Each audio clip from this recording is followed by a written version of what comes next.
It's time for the Metal Lab. It's been another week of solo. I think we'll have Jay back next week. He's currently traveling back home from the Rock festivities. This is where the Rock Cup.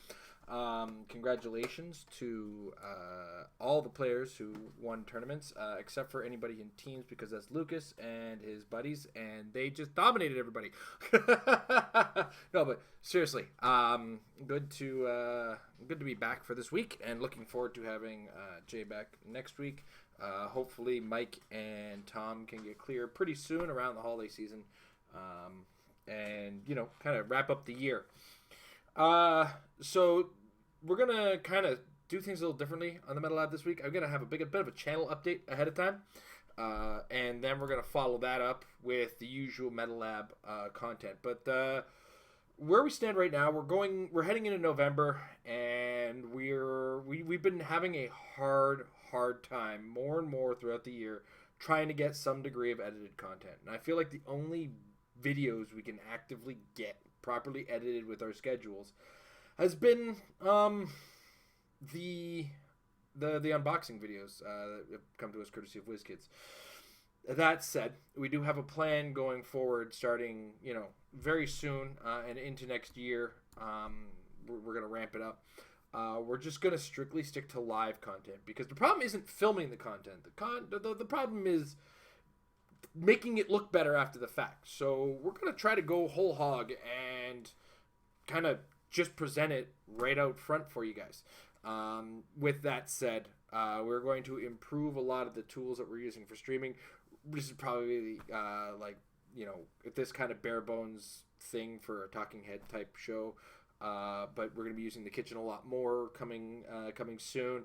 We have some plans as far as improving the just general life, including bringing back games, because let's not kid ourselves. It's what we started the channel on, and it's what people love. People love the game, and they want to see us play the game. They want to see me talk about the game, because that's all it's been on the channel lately. It's just me talking about the game. So we're going to bring back games. We're going to try to bring back a game this Friday, hoping Amber can hear me. Not on the super awesome version that I want to bring out, but just more or less a game of HeroClix. And we really wanted to kind of do it with the WWE stuff, because that stuff's really fun and it's super exciting. And it's going to be part of the show in a second, but we're going to start with that, and then we're going to start kind of doing the things that kind of where we're going to remember our roots, as it were. Bring back Dial It Up, because we kind of want to bring back Dial It Up as a welcome fans of wrestling to HeroClix, and we kind of explain the things in the rule book that the single universe rule book that the WWE set provides lacks. There's a certain number of things that the multi-universe gameplay introduces that the WWE only stuff doesn't have. And we want to bring that into the line of sight, as it were, of anybody coming from strictly WWE, because there's a lot of stuff in that book that just isn't there, and I understand why. It's a very massively reduced rule set for players who aren't necessarily really big into the kind of stuff that we're into. The metrics of WWE fans is vastly different from the metrics of comic book fans. There's a lot of crossover in guys like me, and I'm teaching Amber how to be a fan of both. By a fan of both, I mean a fan of WWE. But all that said, we're gonna start bringing games back, and we're gonna slowly but surely improve the quality of what we're going to see on that. So the first little bit of us playing the games, we're going to have to kind of take our word for it, and I'll do my best to convey whatever information I could possibly convey via whatever means we have from the kitchen table. But as weeks go on, and as further Patreon funding will hopefully provide us, we're going to get like a stream deck that I can attach, that I can start using at the table, and a couple hits of a button and there's a power, and that's kind of the goal. Or I'm going to bind a keyboard. I don't know how good I am with that necessarily, but we're going to give it a try, to say the least. We're basically going to try to make everything a little cooler and work within our really wacky schedules, because a little behind the curtains talk.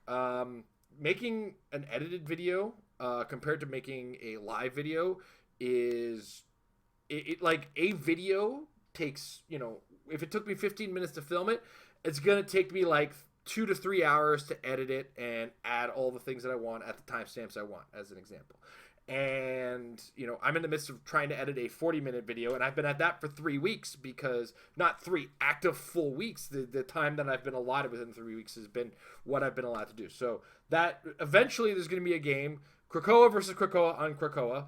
It's not as interesting a game as it sounds like, but I did my best to edit it into an interesting form. I just realized Mr. Balor is not enough in frame, but we're gonna release that, and that's gonna be the last non-live video. We're gonna return to live videos, and we're just gonna come back to form. I just realized I'm asking a lot of Amber, because she does plan on going to a Pokemon tournament this weekend, so we're not gonna guarantee any sort of time on that. It's probably gonna be 10:30. Hopefully it'll be a small short game as she manages that. So we're going to work on improving things, as it were. So with that said, channel is hoping to look good. Through the holidays, we might see a little bit of a return to what we're seeing right now. We might actually just be the Metal Lab between post dates and certain parts of Christmas for a little bit, just because if you look at the calendar of HeroClix, almost nothing's happening until February, and that includes a full set release and competitive play. There's going to be your monthly OP kits and stuff like that. So we're going to have to find some stuff to fill in for content. And I'm seeing some suggestions in the chat, so keep those suggestions coming if you have them. And with that said, we're going to move into the normal content. And I thank you guys for listening to me blubber for a second. We're going to go to the title card, because I have to ask Amber to do me a quick favor, because I caught something in chat and I'm going to need a little help from that. Give me a second.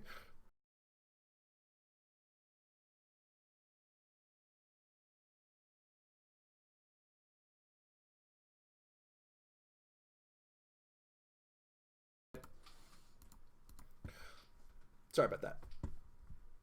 So, let's get into the actual Metal Lab meat and potatoes of life. This week in HeroClix, what did I do? I didn't get a whole lot of HeroClix play done. I did crack open my WWE stuff, and I was like a kid in a candy store, opening up all the figures, looking at everything, checking the map out. Dude, they made War Games a map, and I'm very sad because I've only got one wrestling ring right now, and that would be amazing as just a gimmick episode for me and Amber to do, is War Games, and pick like 4 character teams that would be really awesome for a War Games themed thing. So I'm really looking forward to seeing what that does and whatnot. Thank you, Amber. But what I did was the first thing that I wanted to do when I saw that a number of the WWE characters had the celebrity keyword, and for our event at Dolly's, which is a 400-point casual play, because this is going to be the last just strictly casual play once we start getting monthly OP kits in, which should be starting next week. We are going to we ran 400 points Golden Age, but I ran a celebrity team using yes, I know technically WWE stuff isn't legal. It's a casual event. It technically means nothing. We just run it in a tournament format to keep everybody familiar with how things are going to go. That said, I gotta say, it was a ton of fun to play Mojo, John Cena, the Rockassock Connection, Steve Austin, John Cena. I already said John Cena. Roman Reigns and the Macho Man Randy Savage as a team, and boy, are my dice ever made for Mojo, let me tell you. I think bored. Through every game, I'm at minimum, I got I missed one, or I critically missed at least one attack. One game I critically missed like 3 or 4 times. And board tokens all around. And I have to say, from a point of view of playing the characters, they are a ton of fun. But I've noticed a couple things about them. The first thing that I noticed was nobody likes the fact that if somebody plays a WWE team, and in the example of not bringing Kobik, if you don't bring Kobik and you have range, I'm sorry, I got bad news for you. It's not going to go well for you. With that said, the they were able to get into close combat on a regular basis and just fight, which is what you want your WWE guys to do. They got there and they threw their punches and punches and stomped mud holes. And in one game I played against Amber, I was the buy round, so nobody got a loss from me per se. But in a game against Amber, she was playing werewolves, and Stone Cold Steve Austin threw a 6-pack of stunners across her team. The image of Stone Cold Steve Austin stunnering werewolves was quite fun. And I can't tell you the game feel behind saying I'm gonna have John Cena charge and attack, or Stone Cold Steve Austin's gonna use flurry. Macho Man is going to charge. And what else was another like thing you could do was Roman Reigns uses sidestep, and then the Borg Queen killed him, and I couldn't help but say, by God, Roman Reigns has been buried by the Borg Queen. But he's got a good laugh out of that. And sorry about the camera thing there. Lost synchronicity with it. That said, they put smiles on faces. But there was one thing I did notice about how they function. As a set made to be friendly to new players starting with the WWE stuff, the third round, the last player to get a bye, a new player in our store, a younger player, brand new to the game, and we're talking started with X-Men animated series. That is his first set into the game of HeroClix. The WWE stuff has a feel bad moment for a new player not as new as WWE. If you kind of catch my drift. So he was playing Kree Supreme Intelligence. He's brand new to the game. He acquired a Kree Supreme Intelligence. Don't ask a whole lot of questions on how he got it. And I think it was actually our buddy Aiden who helped them acquire it. Anyway, but he couldn't use the Kree Supreme Intelligence against the WWE guys. He could only use it against my Mojo. And my guys were just able to walk right up to him and just deal with him. And I feel like for him, that wasn't super exciting. So, on one hand, we've created a new breed of new player that is brand new to the game and has been shown these WWE guys, and they're like, oh man, but they're all close combat. Those guys have range. Aren't I just going to die? Well, no, you're not, because we have this tool in here to help you get up there. Whereas a player who's, blessed us a little bit prior to the WWE as a new player is now kind of got to look at this and go and look at they're looking now at this and going, well, nothing I know makes sense anymore. And I mean, I don't want to kind of over criticize. There's still good game feel, great figures, and I love the way they feel, but there is kind of a side effect of this super protection towards these characters that are only being protected to protect the experience of a brand new player, and somebody who's less new or a little bit is less new feels like they're kind of being hard done by this.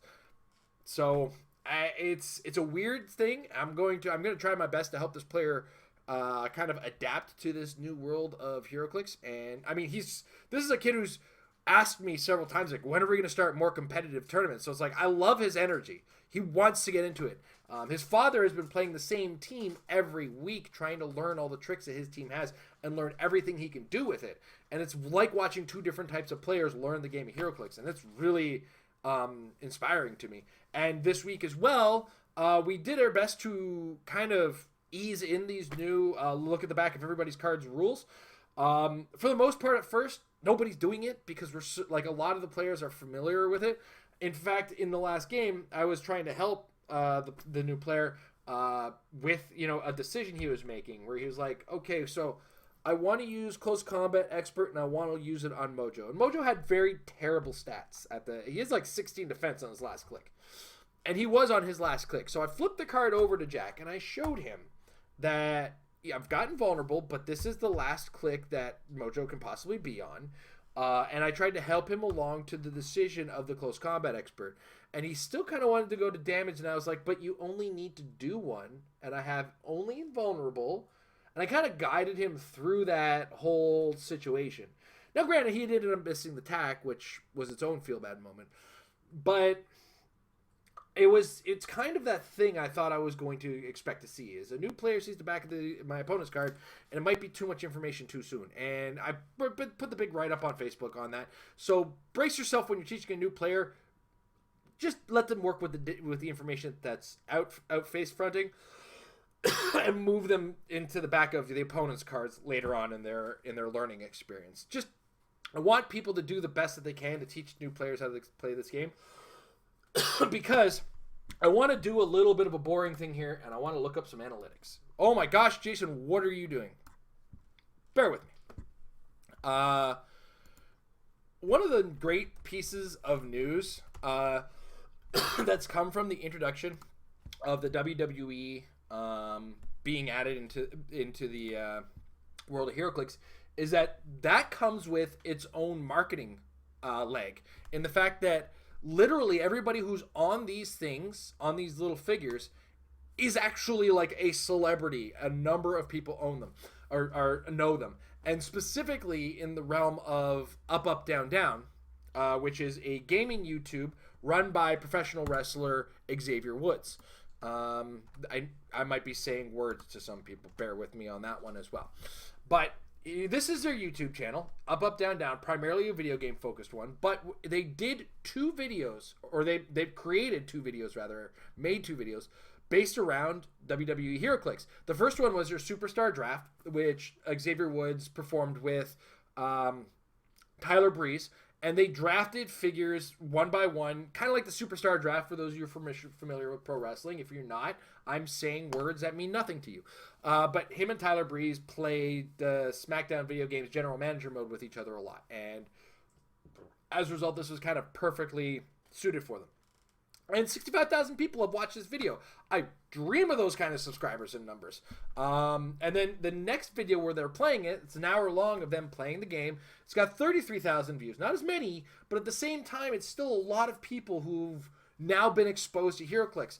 A lot of them in the comments section are saying, oh my goodness, HeroClix still exists. Yeah, guys, we're still here. We haven't gone anywhere for 17 years. Well, we left for a year. But we still exist, and I'm hoping that draws some attention to the world of HeroClix for a brand new type of player, and just generally overall good feels to be had courtesy of WWE stuff. WWE wrestlers, pro wrestlers. As well, I came across something funny on Facebook. Somebody made a Golden Age team with a bunch of different universes, courtesy of HeroClix, including Lord of the Rings, Yu-Gi-Oh, DC, Marvel, WWE, what else? The undead stuff, like just massive, like only in HeroClix can you ask the question, what would happen if Stone Cold Steve Austin fought the Borg Queen? Or how would Q fare against The Rock? You want to know? You probably want. It doesn't matter what you think, which is oddly a power on The Rock. I'm kind of excited for. So all in all, just generally, really, really positive about the WWE game feel and stuff like that. And I just, working on teaching new players from here is going to be kind of a goal of ours on the channel. And I'm probably going to have some level of episode where it's like how to teach a new player, stuff like that, and kind of go from there, because I think I'll do like a one-off special and we'll pin it on the channel or something like that, because our trailer is old, outdated, and we've changed massively body-wise since that video. Oh man, have we ever. Especially Amber, holy smokes, she's another story altogether. Anyway, I'm going to stop swooning over my beautiful wife. I'll save that for home. I am home. What do we want to talk about now? We want to talk about the WWE and how it kind of has an effect on the game right now. And specifically, I want to talk about I want to focus on these brand new powers that we've had added. And kind of what does this all mean for us as HeroClix players. Now, one thing worth noting is that if you're building a team and you want to include, let's say we have a character with the ability to pick a power, the pick a power characters as we call them, and you want to pick WWE powers. Well, the WWE standard powers can get picked so long as you include some degree of a WWE element in, which will include, yes, the wrestling ring. The wrestling ring is as low as 5 points. You can add it into your team, and now you've got a mixed universe that you can include WWE stuff in. It's a trick I'm using in Pauper. I'm going to throw the ring on my team, and now my Nimrod is going to be able to choose all the new attack powers. But let's look at what these new things are and these new toys that we get to play with are. The first one is the black circle move. I think we've talked about this a lot. Nimble. Improved movement, hindering terrain, breakaway +1, free, move up to 1 square. Now, it's a passive breakaway +2. Doesn't matter how you're breaking away. It is improved movement, hindering as an active ability, and you move up to 1 square.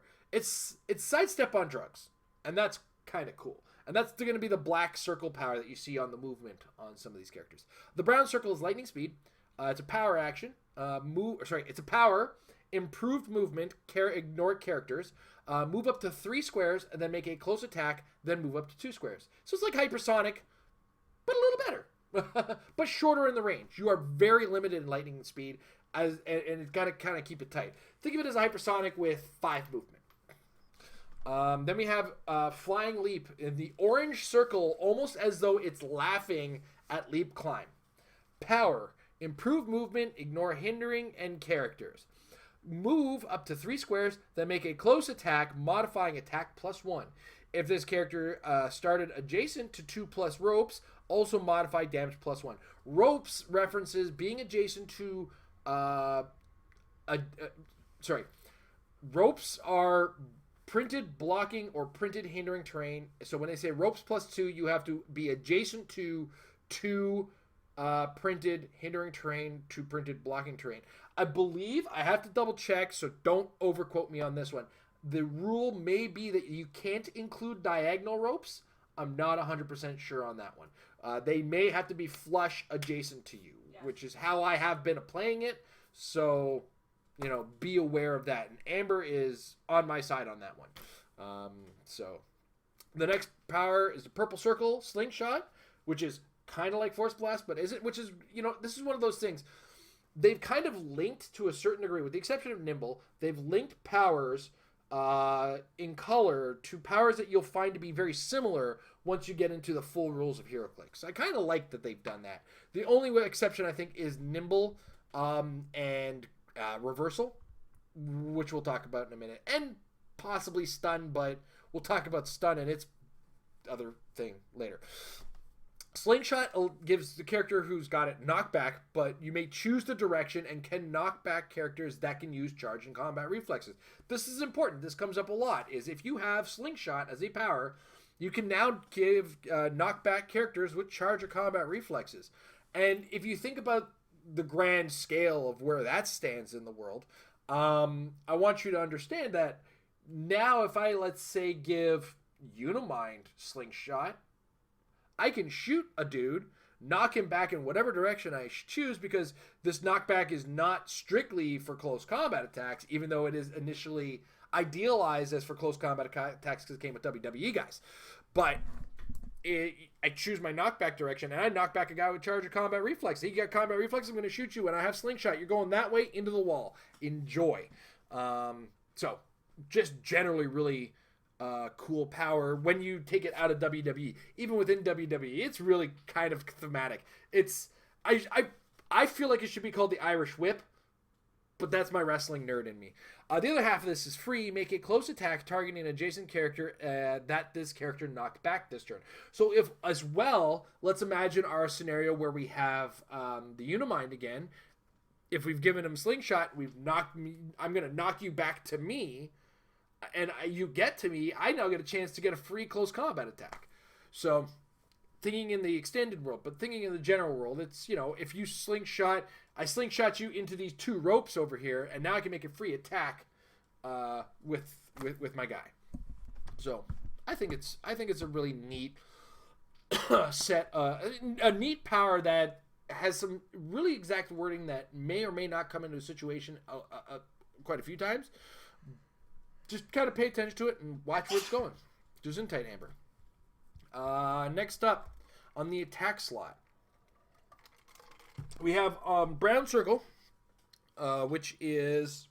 I'm looking for my adult beverages. Sorry, guys. I know I brought the... Oh, it's right at my feet. Is submission hold. Now, tell me if you heard this one.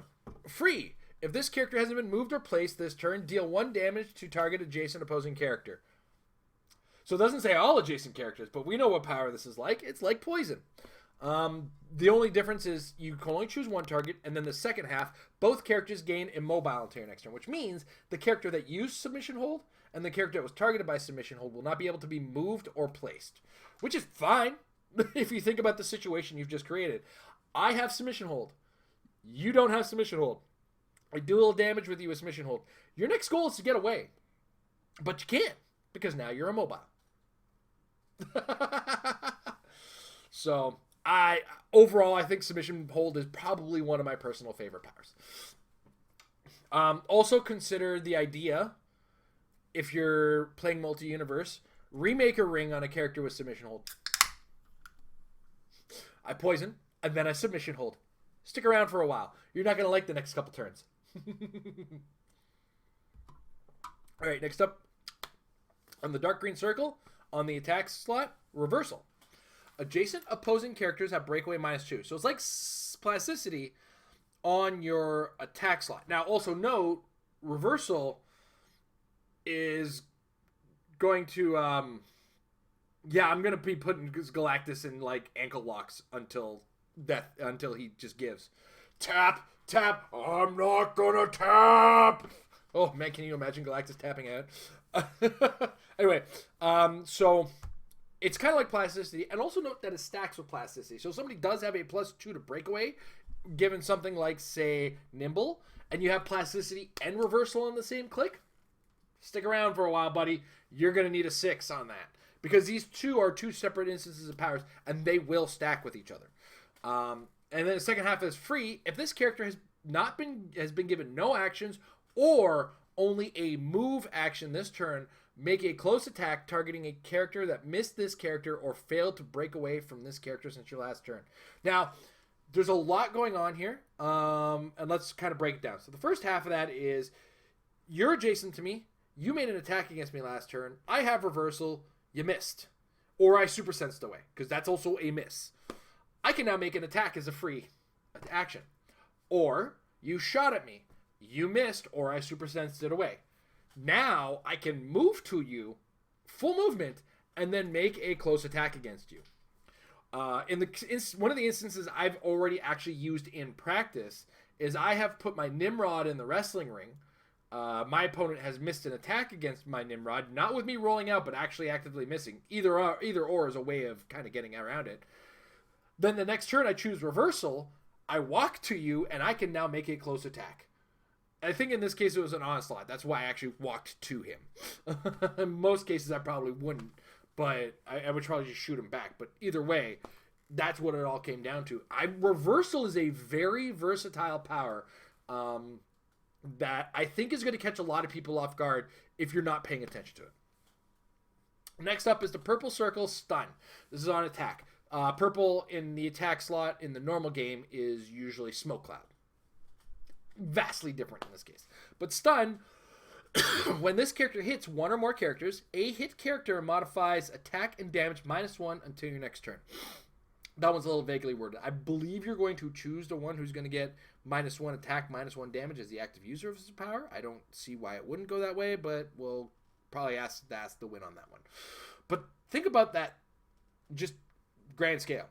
If you got a guy who's got 3 attack, 10 damage, or 10 attack, 3 damage, which is the usual stat in this game, you are now 9 attack, 2 damage after just being hit with a character with stun. Because you don't have to hit and do damage. You just have to hit. And what's more is this does not specify close. Oh man, is this one going to be big. And then last but not least, as far as the attacks are concerned, light blue on the attack is slam. It's kind of like incapacitate in a certain way. Close. Make a close attack after resolutions. Choose one. So it's more like stunning blow when it comes down to it. Because you do your damage. Do your damage. And then after you resolve everything, you choose one. You either give the hit character an action token, or you place the hit character in an adjacent square to the character who's using slam.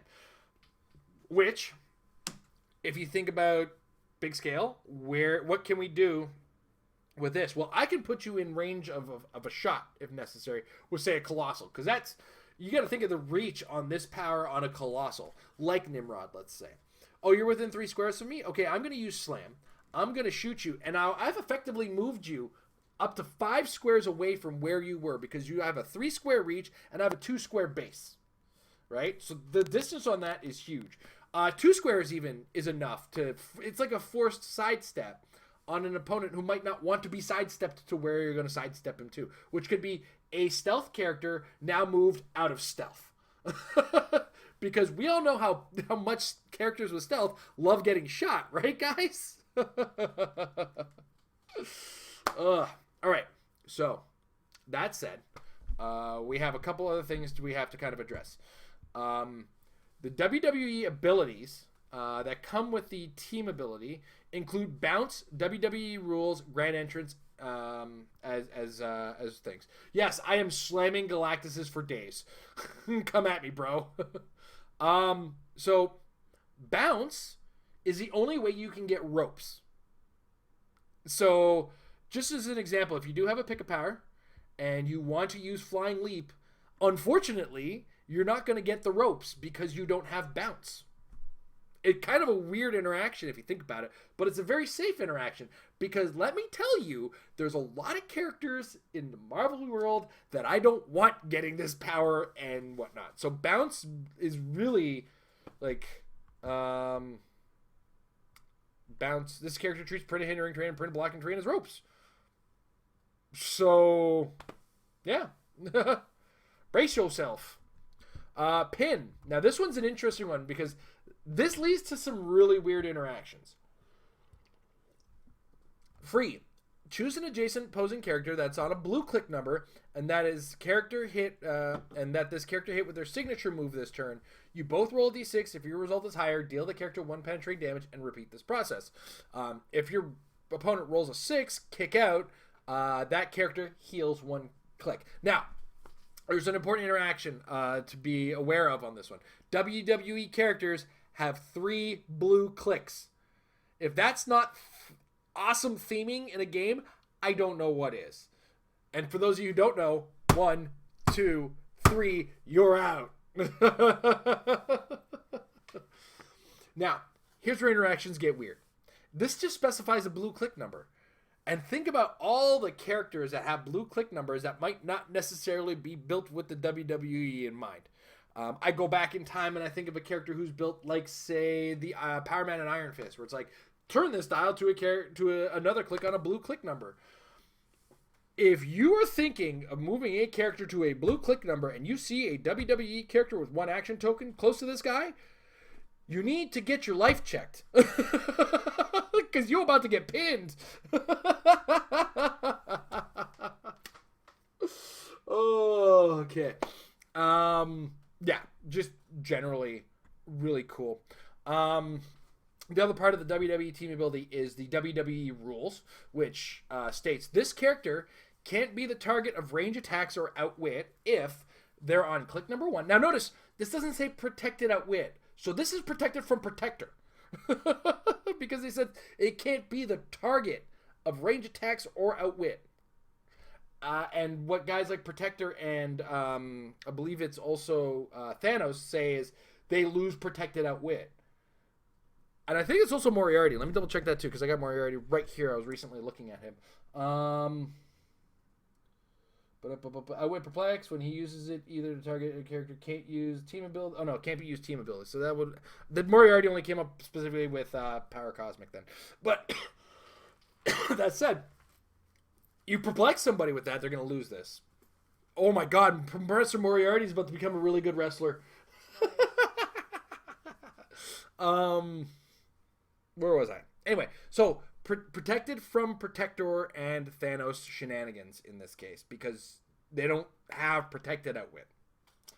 And then so this only applies if they're on click number 1 I have to double check because there's a difference in wording between first click and click number 1, I believe. But I want to check with the win on this one before I'm absolutely sure. Or there might be a rule book wording on this one that I have to check as well, because sometimes there is a difference between first click and click number 1. And then, or they're on click number 1, they're on an orange click number, or I think it's actually supposed to be they're on a blue click number, or they've already been targeted by a range attack this turn. I have to double check that. I feel like the HC Realms thing is wrong. Perhaps Amber would be a lovely dear and grab me a WWE pack. Sure, I can do that. Love you, Amber. Everybody loves you. Say we love you, Amber. Everybody in the chat. Look at that smirk. Anyway, before I overdo it on that one, I'm gonna move to next the drastically most cool, amazingly best power on the whole thing. It's the grand entrance. I almost want to play music whenever I'm using this one because it really gets that WWE feel.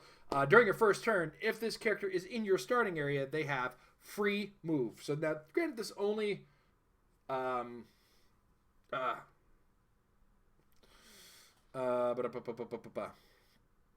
the first turn, if this character is your starting area, they have free move. So yeah, first turn, you know who the easiest characters in the game to equip are? WWE guys. Because turn 1, they move to their object and they pick it up. What's up? We're already here. And, I mean, it's the most hardcore wrestling thing ever. On the way in, they grab a trash can, or they're just grabbing whatever, and they just, whatever they need on the way in to go fight the big, ridiculous, hardcore, no rules fight. Say hello to everybody, Amber. Not even in frame. It is blue click number. It is blue click number. Okay, so it's kind of a typo on that one. So, yeah, it is a blue click number. So, if they're on click number 1 or a blue click number, I'll get that stressed out on the blue click number.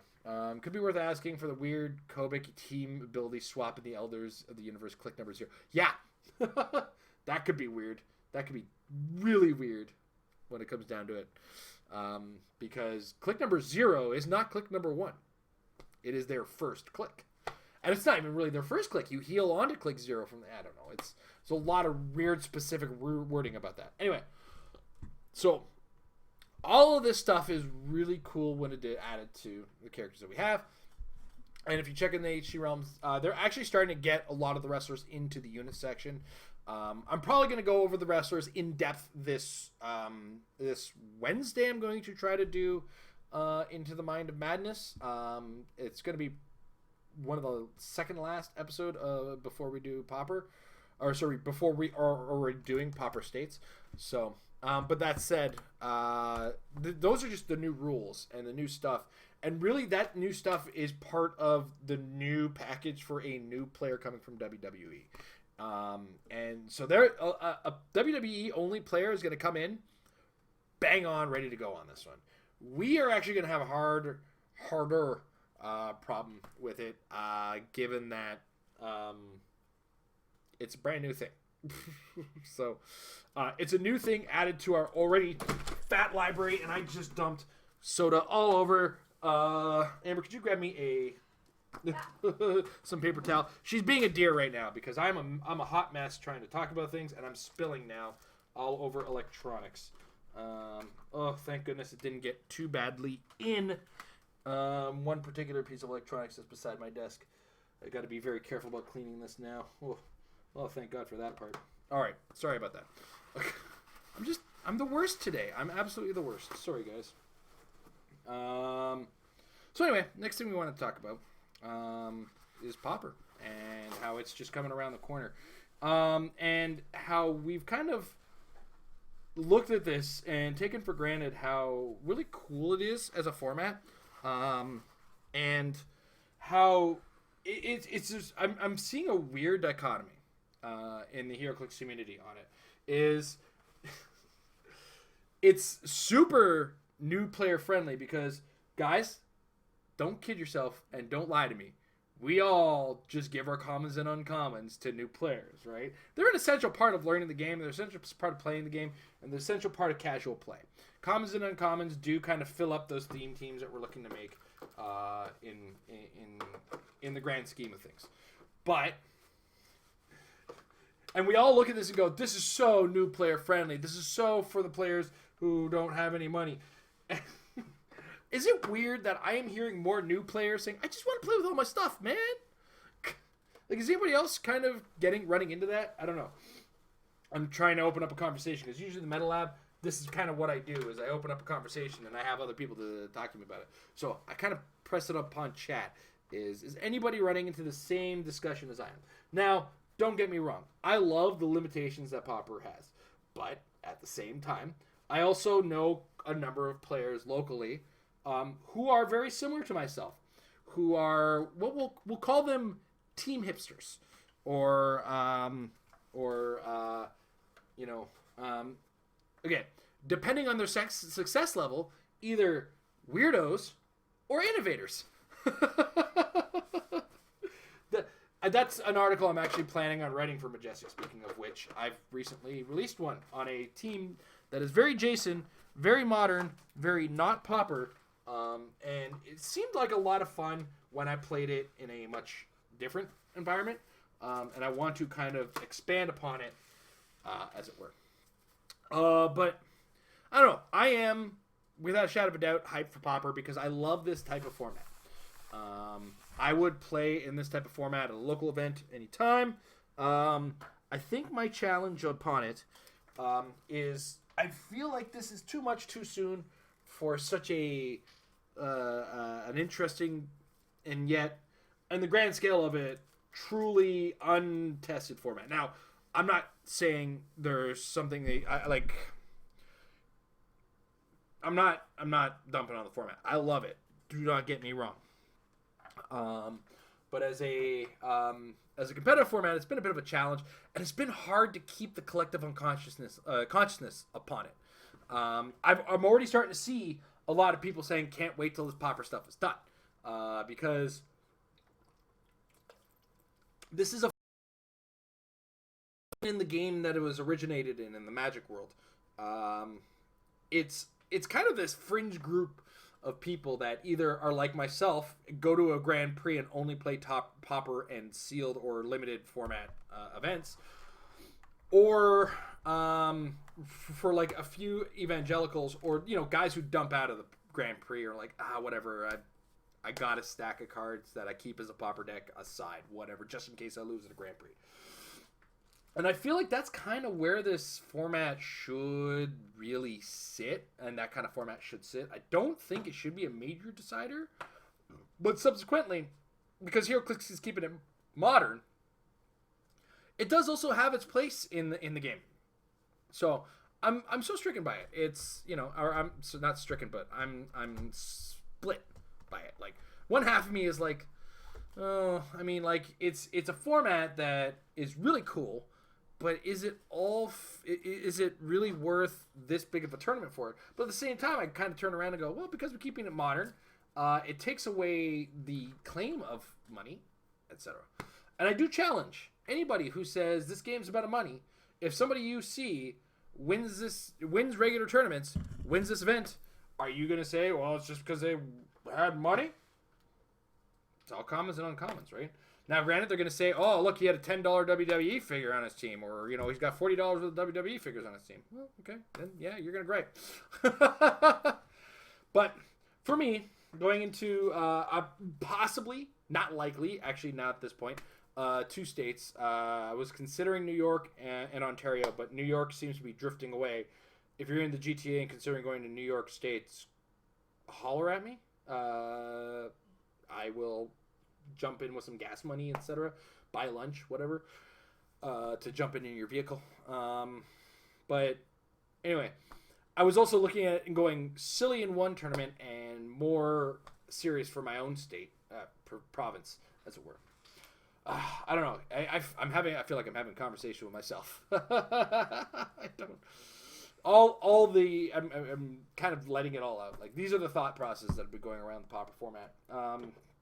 And I don't have Mike and Jay or Tom to kind of pop off, but I do know that we've had some WhatsApp chats, and I know Mike is rolling back to this whole weirdo or innovator thing. Mike is kind of like me, where he doesn't want to play necessarily what everybody else is playing. But at the same time, this format is you got to take the grand scale of what's available in the game of HeroClix and just cut it down drastically. Like, and I'm not even talking half. Like, there is way more than half of the entirety of the game of HeroClix that's in modern being cut from everything. So if I was to just do a quick calculator. All right, so let's find out what's in modern. Okay, so Elseworld has 58 figures. I think that's actually 58 entries. Give me a second. No, that's 58 characters. Yeah, so 58 characters in Elseworlds. Then 112 pieces in Thor the Mighty Thor. 19 in Undead, 16 in Thor movie set, 80 between Harley Quinn and its Fast Forces. The original series we have 57. Like, oh, geez, where are we at? We're at 42 figures, and I haven't even gotten halfway through. So we move ourselves through life and we look at it and say, okay, so what is the average number of uncommons to uncommons in a set? And that's like 32%. And that's not including the small sets. So if we just go on like Thor, 32 pieces, less for Star Trek because that's 25, but averaging out 1, 2, 3, like we're maybe looking at about 300 pieces in the entire format. Then we have to look at it and say there's a lot in the common slot that just kind of you look at it and go, there's maybe one team for that. And ultimately, there's so many. I think one of the most commonly occurring things is support characters. I mean, I did an episode just on support characters this week. It took me 3 pages of my little notebook just to keep track of what I was going to talk about. It was insanity. So many support characters that were actually kind of super useful. So, but nowadays it's a support figure heavy format, so that it becomes hard to find your tent poles. But there are tent poles courtesy of X-Men and Avengers Infinity because we have some bigger dudes, like literally bigger figures that are getting added. So it's a weird format. And it's a bit of a limiting format. But then you have to kind of look at it and go, when you come to a conclusion and then somebody else is playing it, or it is the team that a lot of people are talking about, this is the fun game I like to play with everybody. It's like, oh my gosh, I want to hide. I'm going to do the thing. Oh, look at these limitations. You got to look at this limitation as the reason why you are coming to the same conclusion that 100 people are coming to. One, it's a good conclusion because it's a good number of figures and it's a good direction to go. But, if you're going to be stubborn and not want to play what everybody else is playing, you can take that one part of it and go, what can I do differently in this part, even though you're still playing the same hole? And then that becomes your customization. I know, personally, my Sentinel team, the war I have with everybody I show the team is, why do you have Graydon Creed? It's like a filth factor in my team. It's like, you disgusting pig. Why are you using Graydon Creed? It's so bad. Whatever, I need my Friends of Humanity out faster. Because if I'm making 3 leadership roles for them a turn, I'm more likely to make 1. Though the last time I tested the team, it took me 3 turns before I even had... No, it took me 4 turns before I had my 3 Friends of Humanity. And then it wasn't until turn 5 that my first Sentinel hit the board. And Nimrod was doing work that game, let me tell you. So, brace yourself. Understand your choices. Tweak from there. But also understand, just because you're coming to a conclusion that other people are coming to doesn't mean that's a bad thing in this format, especially because it is so harshly limiting that you kind of look at it and go, okay, what can I do? And then you look at the other options and none of them kind of hit that level. I hope I'm kind of getting my point across on this one, because, it's something I really want to stress about the format is, don't get down on yourself just because you played with something somebody else did. everybody's playing what somebody else did because there's literally not enough commons and uncommons in just Modern alone to kind of justify this. In its roots in Magic the Gathering, the Pauper format is rooted in the entirety of the game of Magic. And even then, it's actually kind of limited in that because where it was created was the Magic Online set, which, still runs like a game in 1991. But also doesn't have the entire history. They haven't, in Magic Online, the online version, there's 5 or 6 sets of Magic that never made it into that part of the game. And as a result, that Pauper format is lacking 5 or 6 sets. Now they've officially unified the Pauper rules, and every single set of Magic is now allowed in that. But really, all it was missing was the 5 sets. And so when you compare what their resources is in just commons to us using commons and uncommons in just Modern, you kind of see even Everyman. I kind of accepted the fact that there's literally maybe 100 figures in the Everyman format. So if people are coming up with samey teams or playing with multiple figures of the same thing, that's kind of a byproduct of the limitation of the format. So so that gets to my complaint about the Highlander thing, which is not really a complaint. It's just kind of a thing where I look at it and go, did we really need it? I don't know. I get why it's there because they wanted to stomp the Medusa thing. Anyway, I'm babbling. I've enjoyed building, playing, playtesting, prepping for this format. They said Highlander to me. I have a finger that I directed at that rule. They didn't say I couldn't. They literally said specifically, I'm perfectly allowed to bring things from off the board as many as I like. I'm doing it. You think you were going to stop me? You think I wasn't going to do it? You think I wasn't going to find the bystander strategies in this? I found the swarm. I am unstoppable. I am. Wow. I'm not sure what happened there. Apologies. Autofocus is the devil. I started talking about the swarm and it was like, no. I'm Zerg incarnate as a human being. All right. Oh, I'm having some weird ear issues. I apologize that you see me shove my fingers in my ear. Old holdover from having nasty ears from being an ex-chef. Okay, so I believe I've yammered everybody's ears off on the topics of the week this week. Location bonuses will be allowed for the Pauper format, yes.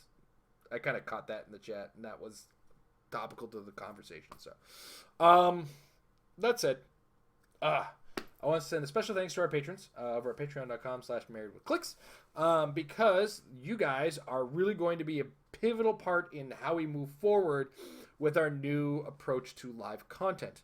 And as we improve the quality of that, hopefully that kind of comes back to you guys in better videos. I do intend on really kind of sticking with the gung-ho-ness of getting these new WWE figures or WWE fans up to speed on the game of HeroClix and how things work. Xavier, call me. And if you want to be a supporter of that, check us out at patreon.com/marriedwithclicks. And I do want to just give everybody a heads up that I'm accepting questions in the chat. And we're going to start with the Facebook and our patrons over on our Discord. Any valuation on our Patreon does get you access to our patron Discord. Just check your thank you email once you join. All right. But we have actually a series of 3 questions on our Facebook, courtesy of the Alpha Patron, we like to call him, Michael Fedor. He has been a patron with us since we logged in and said, Patreon for Married with Clicks. Create Michael Fedor. Cool. All right. So the first question, he asked them all within the same timestamp. Okay. Would The Rock from the WWE series, not necessarily from the Fast Forces, improve with holding the Power Gem? If not, which WWE figure might benefit most from an additional close combat expert? There is not a single WWE figure who would not benefit from close combat expert at some point, depending on their signature move and how often you want. I mean, you always want the signature move happening. But +1 damage as a passive is already really cool. And then adding in Close Combat Expert in addition to that would, for those turns where you're adding that one action token that you want to get on them, I think Close Combat Expert is good. The only issue I see with it is, you don't always count on the Close Combat Expert, but do count on the extra damage. The passive +1 damage goes a long way.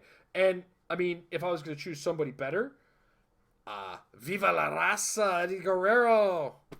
I mean, triple flurry with a maximum 3 damage. So that means his middle dial, even though you're only doing a maximum of 3 damage, everything past his first click is 2 damage. So, sure. Now 5 out of 6 clicks have +1 damage, which is required to max out his damage passively, and he's got Outwit, so he can make sure he's doing that damage. Yeah, I think I mean, when it comes down to it, they're all really good with the power gen. +1 damage is not a bad thing. And a lot of these guys have some really good attack values. And Eddie Guerrero's Lie, Cheat, and Steal special damage power, where he gets probability control, but only has to roll 1 die. Like, if one of those is a 6 and you needed an 8, or they needed a 7 and they rolled a 6 and a 1, you re-roll that 6, sir, let me tell you. So, all right. So next, which WWE superstar would be most dangerous after being carried by a Colossal? They don't need no Colossals carrying them. They move on their own on the first turn. I mean, again, if you actually look at how much ground gets covered on a first turn free action move, followed by, if you so chose, another move action, that's on average, like, I think they average about 8 to 9 movements. So, the fast wrestlers are 8, and they average about 8. That's 16 squares if you just go move and then move. I don't think they need to be carried, guys. But if you want to carry somebody, make sure it's... I think Triple H would probably be one of the scariest ones to be carried, especially if you can find yourself a character that shares a non-WWE keyword with him, which could be, I believe it's politician, assassin, are the most likely to come from a Colossal. I don't know if there is a politician or assassin Colossal per se off the top of my head, but I mean, they'll give him power because everybody that shares a keyword with him gets him power, and he also has it. So, yeah. All right. Would WWE ID cards be too dumb for run-in mechanics? Okay, I think ID cards would be dumb as heck. But I think WWE run-ins make a lot more sense than a lot of the ID cards we've seen made. So if I was to suggest an idea, probably the WWE autograph or the WWE poster element that, I use it to have a wrestler. I mean, the wrestler run-in is like the standard staple of the world of pro wrestling. We're in the middle of a match, a guy comes out of nowhere and attacks me. That is pro wrestling in a nutshell for a lot of the storytelling elements or the movement to the next feud. So I think I would buy it more than I would buy some of the ID cards that we've gotten. So an ID card mechanic for WWE characters, I think makes a lot more sense to a certain degree than, a lot of what we've had recently, specifically the X-Men ones. Like, and there's student IDs and headmaster IDs. They're not really call-in effects. The Avenger one, it made sense because I think the Avengers card had in comics a way to be like, oh, they're calling me. I mean, the X-Men, it's my student card. You tell me, did your student card make you move faster? Because mine didn't. Mine made me move slower because I was a student. I guess that's how being a student works. But guys, moving into the Discord quickly. If you're in the live chat, put in capital letters question in front of your question so that I have a better chance of seeing it. Because you guys have been chatty today, and I like that. All right. What's on the agenda today? Okay, so there's a lot of approval on my how to teach video, and I do enjoy that. So I will do that. Yes. Okay, right here. Have you guys ever thought about rating or helping with teams during the Meta Lab? We thought about that. We've addressed that in the past. It's complicated because people have feelings, and Jay doesn't. That said, it's complex to do because we generally try to maintain a more positive attitude about things in the world of HeroClix, and we have in the past talked about other people's teams. We try to avoid it. Like, we always try to avoid building teams and giving the answer. There was a period of time where we would use monthly OP kit characters and include them on team builds, but then ID cards came out and half the guys that were being made were on ID cards, so the exercise became build the 300-point team and include this ID card. So we pushed that aside for a little bit.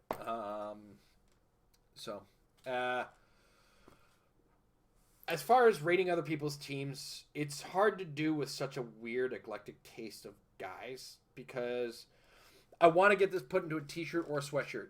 Jason's teams are not advice. If you build my team, you have not taken my advice. I want to stress that because I don't build teams that you want to play. I build teams that I want to play, and that makes me a very bad, answer giver, as it were.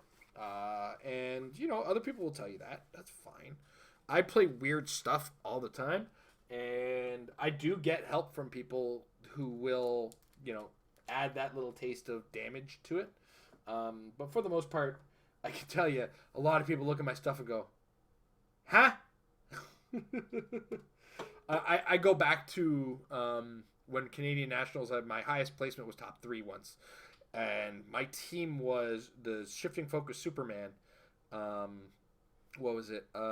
Clarion. And what was the other character on my team? Mr. Mix's Pitlick with an Indigo Power Battery. And I believe it was the... what was it called? They were either the Quarry or it might have actually been the Starting Over podcast. But I do remember Edward Sheldon kind of going, you guys are weird in Canada.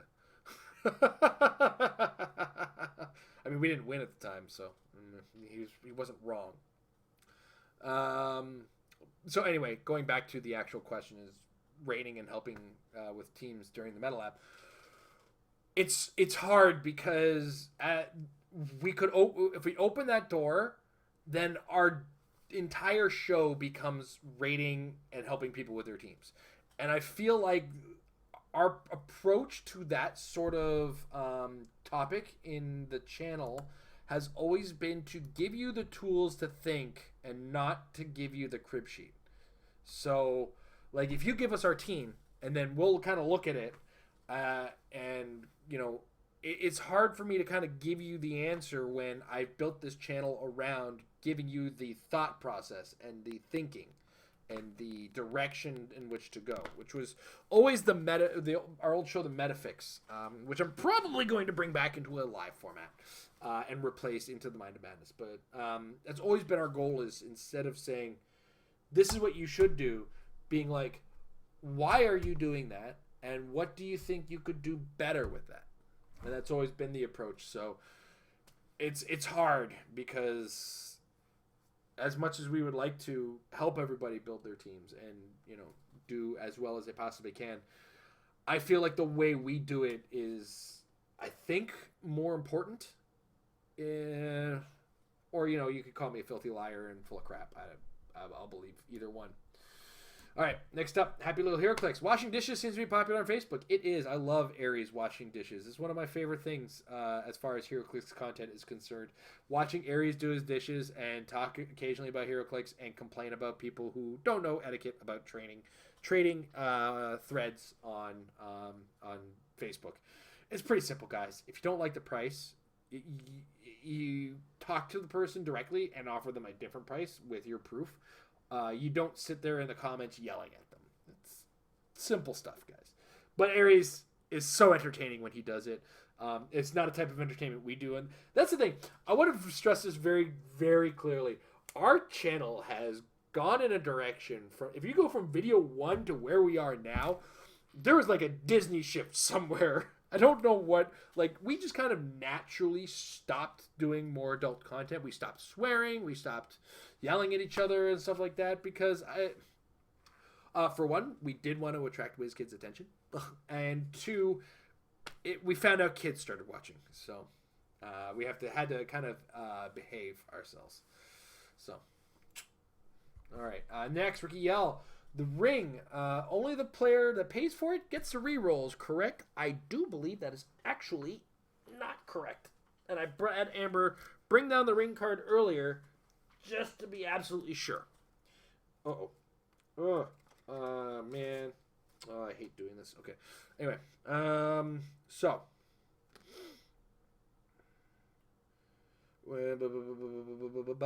Ropes exist along the side of the ring. Knock a character back into the ropes. You may continue there. Knock back the path. Once per turn, you may re-roll the close attack of a friendly character in the ring. Once per turn, you may re-roll the range attack of an opposing character outside the ring that's targeting a friendly character inside the ring. Special terrain is terrain that completely replaces the terrain below it. Special terrain has a point value and is added to your starting force. As long as it's on the map, the terrain below it doesn't exist. If it doesn't specify what terrain type it is, by default, any unspecified squares are clear squares. In step 2 of the beginning of the game phase, just after the first player has chosen the map, second player, then and then others in order get the chance to play special terrain. Special terrain, blah, blah, blah, blah, blah. You may only have one between your starting force and starting sideline. Special terrain is not placed immediately. KO. The player loses the game because all characters... Blah, blah, blah, blah, blah, blah.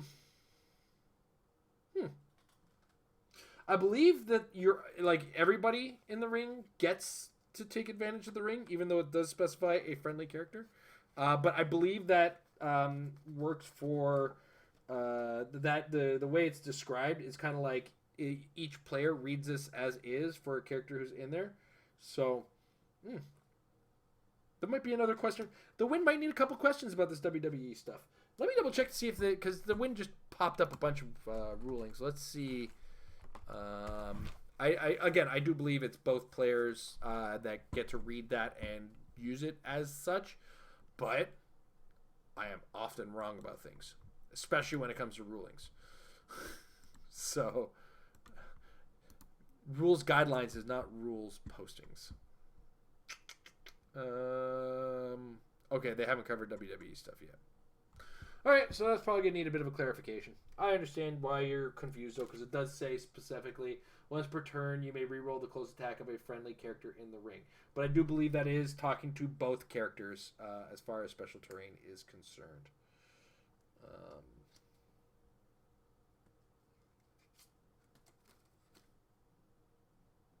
I'm just staring at it to see if something I missed is there.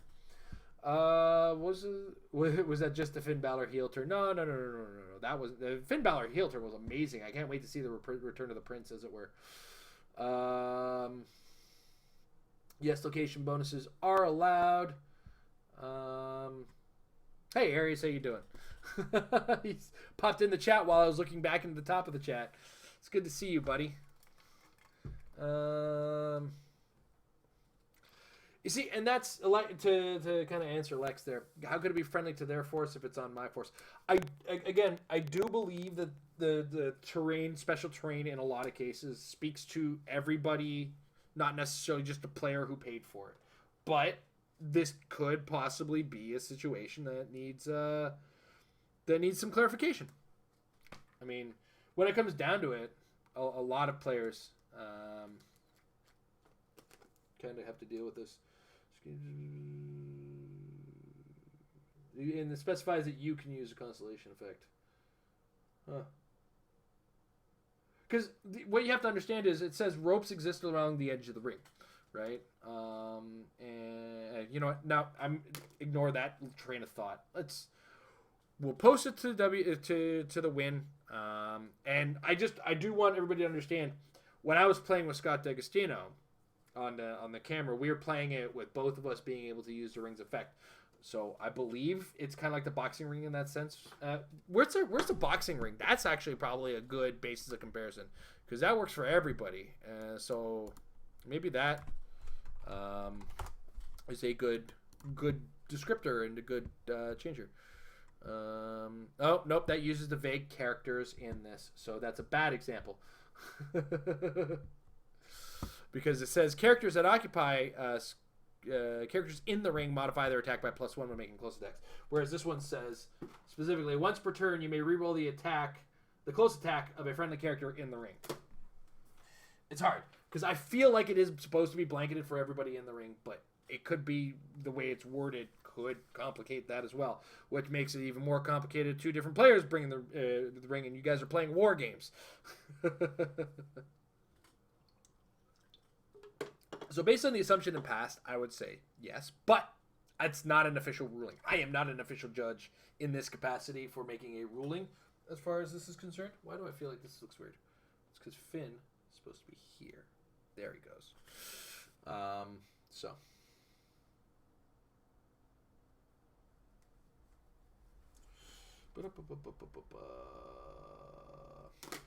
Anyway, this is gonna be a conversation for the win and judge, and I don't have Jay here, so sorry guys.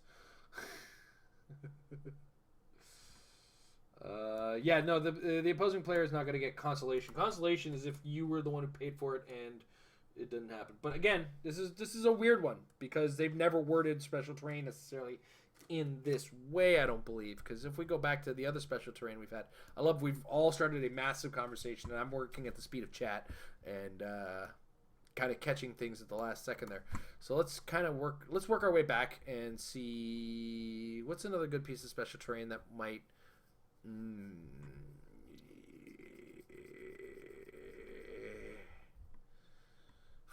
judge. Shield flying car. Oh, of course. Why would they put the special terrain rules for the shield flying car, guys? Deadpool plane, right? Deadpool's Mercjet. What? Oh, come on.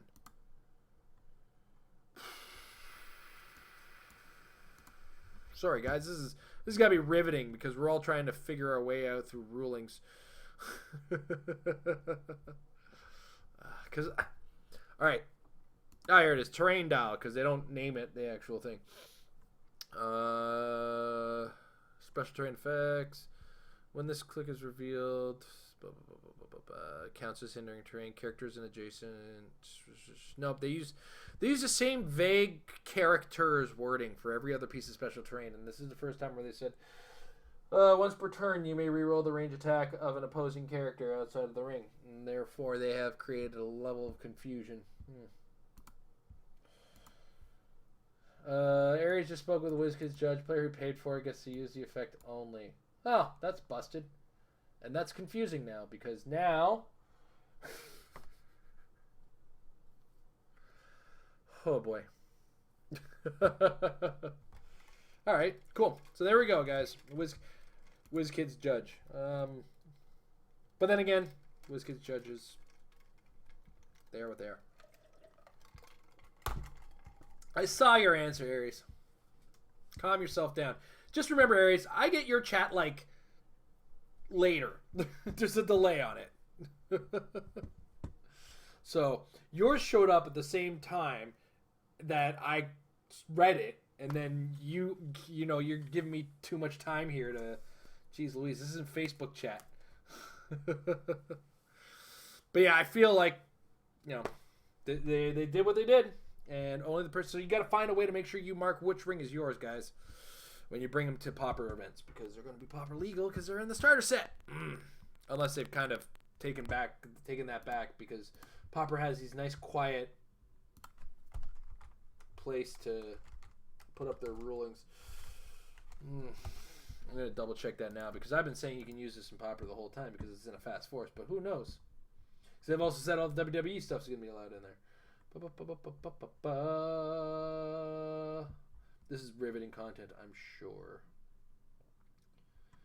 Barrage of posts for events, but nothing about... edition. Lots of events posted. Great. Oh, jeez. All right, so it remains to be seen if they'll let the ring in. They should let the ring in. I don't see why they wouldn't. Anyway, I babbled on. If there's no other questions, I think we'll move to the usual stuff. All right. So, guys, I want to thank you guys for watching in the chat. It's like getting a TK an object and for an attack without a valid target. Oh, man. Don't necessarily disagree with you on that one. Team list. Here we go. All right. So I want to take a couple seconds. Thank everybody who's been watching. And thank everybody who's, helped us out in the chat. You guys have been wonderful, and you can keep me busy all day today. I also want to take a second to thank our sponsors over at majesticccg.com/apex-insiders. $3 a month gets you access to some of the great minds in the game of HeroClix. If you are a member, I just realized that this is one of my first gated articles in a while. But I just put up an article about a Sentinels Modern Age list that has some potential. It includes Bastions and Sentinels on the sideline and Friends of Humanity. It was a lot of fun to build. It's been a lot of fun to play it. And it's a team that you can tweak to your own discretion.